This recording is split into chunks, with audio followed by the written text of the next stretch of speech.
For most of the 1960s, Brian Wilson had been at the height of his powers, penning and producing hit after hit for the Beach Boys.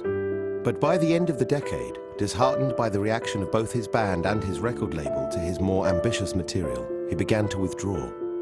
There was a lot of pressure on Brian from the record company. Give us a hit, give us a hit. And you know, you don't turn that on and off like a faucet.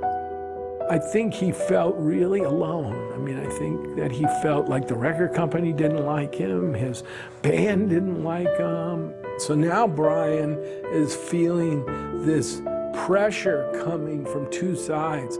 Everybody's invested in Brian continuing to work and be Brian Wilson of the Beach Boys.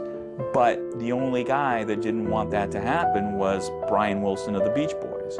Suffocated by his past success and isolated within his own band, in the 1970s, Wilson's mental health began to deteriorate, and the songs he did compose for the Beach Boys during this period expressed his inner anguish. Brian clearly is in a very bad state.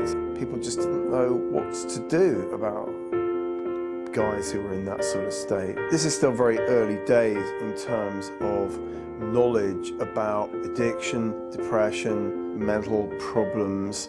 People aren't going to rehab. People are just being left to flounder. Nobody really knows what to do. But after years in the wilderness, by the second half of the 70s, Brian would triumphantly return. Yet the artist who re-emerged was a changed man with new musical ideas. Brian's a creative guy. He had no thoughts at all about being a Beach Boy. No, he didn't want to be a Beach Boy. No, he didn't want to do surfing songs for sure. He was most comfortable being an artist.